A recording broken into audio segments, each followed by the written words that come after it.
नमस्कार, जय जिनेंद्र।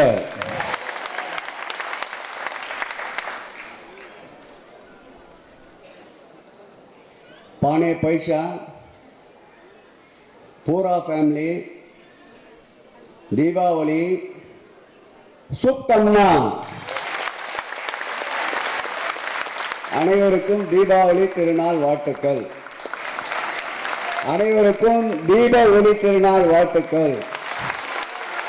அனைவருக்கும் தீபாவளி திருநாள் வாழ்த்துக்கள். இந்த இனிய நிகழ்ச்சியை ஏற்பாடு செய்து தமிழ் எவ்வளோ பேருக்கு தெரியும்? கை தூக்கம் பார்க்கலாம். நிறைய எல்லாருக்கும் தெரிஞ்சிருக்கு. இந்த இனிய நிகழ்ச்சியை ஏற்பாடு செய்து உங்களை சந்திக்கின்ற நல்லதொரு வாய்ப்பை நல்கி இருக்கின்ற அன்பிற்கும் பாசத்திற்கும் இனிய அருமை தம்பி ஜெகதீஷ் அவர்களே, அன்பிற்கினிய மண்டல குழு தலைவர், பெரிய தொழிலதிபர் அன்பிற்கினிய ஸ்ரீராம்ஜி அவர்களே,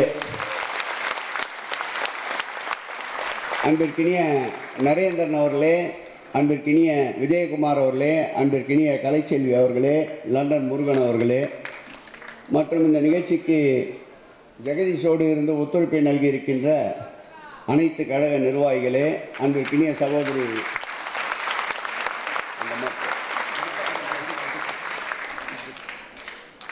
அன்பிற்கினிய பிரம்மாண்டமாக உட்காந்துருக்காங்க பார் நடுவில். இது மாதிரி வேறு ஏதாவது மேடையில் உங்கள் வட இந்தியாவை சார்ந்த ஒரு பெண்மணி இப்படி மேடையில் உட்கார முடியுமா?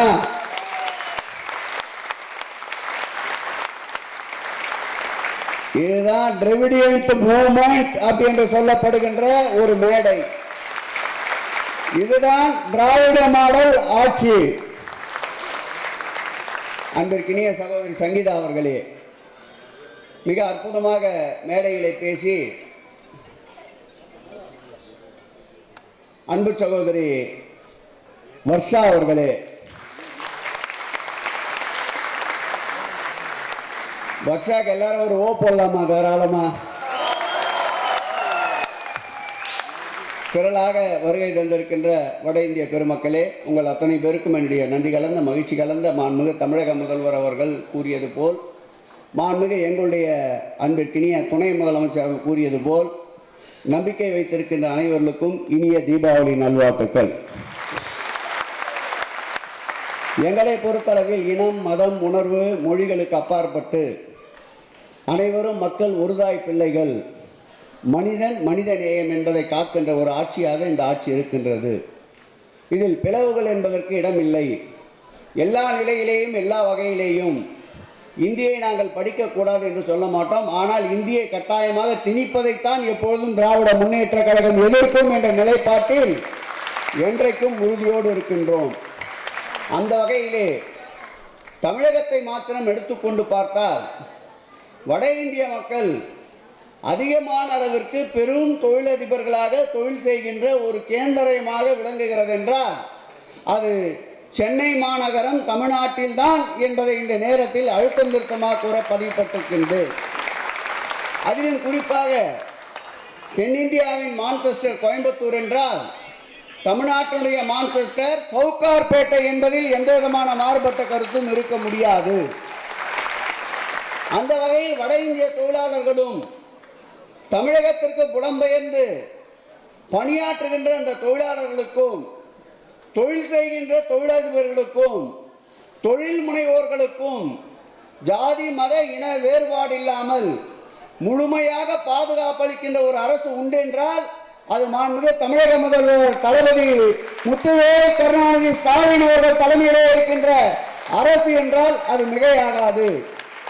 அந்த வகையில் நீங்கள் எங்களை ஆதரித்தாலும் ஆதரிக்காவிட்டாலும் என்னாலும் நீங்கள் மனிதர்கள், மக்கள் என்ற நிலையோடு மாண்புமிகு தமிழக முதல்வர் அவர்கள் ஆட்சி பொறுப்பை ஏற்றவுடன் பத்திரிகையாளர்கள் அவரை சந்தித்து கேட்கிறார்கள், உங்களுடைய நிலைப்பாடு இந்த மக்களுக்கு எப்படி இருக்கும் என்று.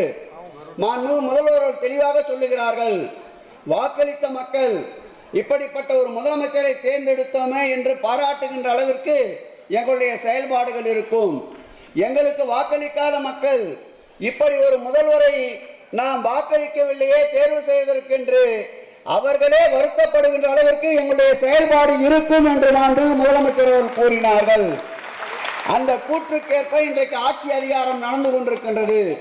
தனியொரு மனிதன் யாருக்கு எந்த விதமான பாதிப்பு என்றாலும் அது தன்னுடைய இயக்கத்தை சார்ந்தவர்களாக இருந்தாலும் துணிந்து அதன் மீது நடவடிக்கை எடுத்து சட்டத்தின் ஆட்சியை நடத்தி கொண்டிருக்கின்ற மாண்புமிகு தமிழக முதல்வருடைய கரங்களை இந்த தீபாவளி திருநாளில் வளப்படுத்துவோம் என்று சபதம் ஏற்க வேண்டும் என்று அன்றிற்கினிய இந்த வட இந்திய மக்களை கேட்டுக்கொண்டு 2026ஆம் ஆண்டு அமைய இருக்கின்ற நல்லாட்சிக்கு உங்களுடைய ஆதரவை தாருங்கள் என்று சொல்லி அனைவருக்கும் இனிய தீபாவளி நல்வாழ்த்துக்கள்.